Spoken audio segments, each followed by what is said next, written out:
Brought to you by the EveryDollar app. Start budgeting for free today. I got sick before COVID, and I was bedridden for 3 years and went through a financial problem real bad. And, lost my business, had credit card debt go crazy, and a couple years later now it's coming back to haunt me. I just now was able to start working again, literally 2 months in, and I've got haven't been served yet, but they're trying to serve me with judgment. I don't have any assets. Before all this happened, I turned my house over to my wife and my property over to daughter, so have no assets to worry about that. I guess my question is, should I go through with a bankruptcy before I meet the yearly salary requirement to do so, or should I not do bankruptcy and wait to see what happens? Short answer is we're not doing the bankruptcy, but tell me, give us more context. What caused you to be sick for 3 years? Is that over and done, or can that come back? It's possible. I had Lyme disease, and I didn't know that I had it. I was undiagnosed, and then when I got COVID, it dropped my immune system enough to make both of them a problem. And by the time they found it, it went to my heart, my brain, and I had to be on a year of treatment, and I was still just about 2 years. I was completely bedridden, and then eventually just slowly started getting better. And did your wife leave you during that time? You said you gave her the house. What does that mean? No. We're not legally married, so so luckily for her, she doesn't have to deal with that financial part. Now, we've been together this whole time. So you're living with... why did you call her your wife? Yeah, I'm confused. What's that? Why did you call her your wife and then just tell Jay that you're not married? Meet EveryDollar budgeters Christy and Steve. They used to fight about money. I'm the spender. I'm definitely the saver. Now that they budget with EveryDollar, they're on the same page. Money is definitely one thing we do not ever fight about. Having the budget gave me the permission to spend. Knowing that the money is in each category, it just allowed us to work together better. Now that's what we call a win-win. Now we just have to pick paint colors. We can't help you with that. EveryDollar. Create your free account today. Why did you call her your wife and then just tell Jay that you're not married? Well, I guess what would you call a significant other then? A girlfriend? Is that the proper terminology? I just say wife. Okay, No, I'm not trying to. Okay, I'm not trying to get too technical. I didn't know if there was another part of the story that we needed to know about. So your significant other, you've been together a long time. Everything's in her name, is what you're saying. So you literally legally have no assets. Correct. Okay, so you've just gotten back to work. What kind of work do you do now, and what are you earning? Project manager, and it's $130,000 a year. Well, that's good news. And how much is the debt? News, definitely. I think it's like around 80,000, something like that. Okay, so first, some is credit cards, some is loan. Okay, so first, your homework from me tonight, anyway, is I want you to go and find out exactly how much you owe. I want you to have it written down. This much is credit cards, this much is medical, this much is, personal loan. So you get a sense of what it is and the amounts, because the way we're going to attack this is what we call the debt snowball, where you list them smallest to largest and you pay minimum payments on everything and, put it as part of your monthly budget. And then whatever money you have left in margin, which is your extra money, all the extra money goes to the smallest debt. So let's say you have a medical bill and one of them's only, $800. You could essentially knock that $800 bill out in one shot. And then, you just keep working through them like that. So $130,000, that's great. That's a great income. Mm-hmm. 70,000, I'm going to let you know right now, what you've shown us, aside from the medical part, because that makes this feel very different. But the numbers alone, I want you to feel good in this case about being average, because this is really just kind of your average debt scenario. You got $130,000 income, you're paying off 70. Yeah, you're going to have to live on not very much. Maybe you live on 80 to make this happen quickly, right? And the average person is out of debt in about 2 years, 2.5 years. So that's where you're going to be with this. And Yeah, are you? I got a couple of questions, Chris, but are you tracking with Jade?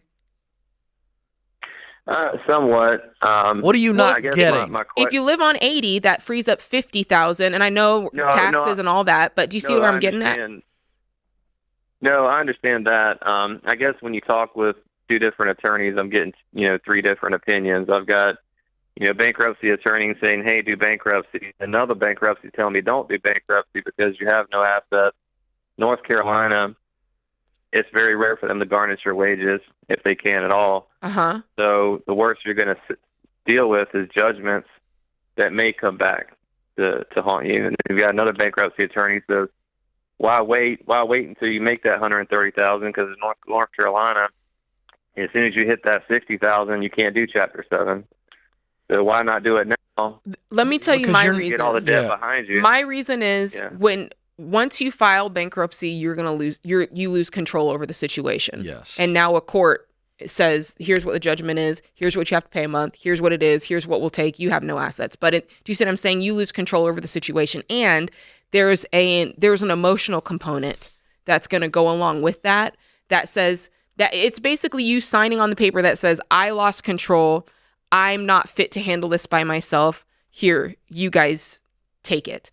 That's going to take an emotional toll, not only on you. Obviously, it's going to decimate your credit. I'm sure your credit's already bad, but that's going to take 7 years to fall off your credit. So this is going to haunt you when you can look at the situation and go, actually, there is some agency and some autonomy that you can take over this, and you get to decide. You can say, you know what, I made a mess. And instead of losing your confidence, you can build your confidence up by cleaning it up one debt at a time. And that does something for you as well. When you take control of a situation and you clean it up and you make something wrong right, that's building something in you that at this time in your life, you really, really, really need. Yeah. Listen, you've been through it. Amen. Yes, and amen to everything Jade said, Chris. And I agree with one of the bankruptcy lawyers that you shouldn't do this for all the reasons she just gave you. But the thing that I'm concerned about for you, you've had your life turned upside down. And man, I hate that for you. Man, I have so much compassion for you. But I think it, as it would anybody, Chris, it jaded you, or it shaded some of your perceptions about what you should do. The fact that you are living with a woman that you refer to as your wife, and you signed a house over to her that you bought. Am I understanding this correctly? Correct. Brother, that needs to change.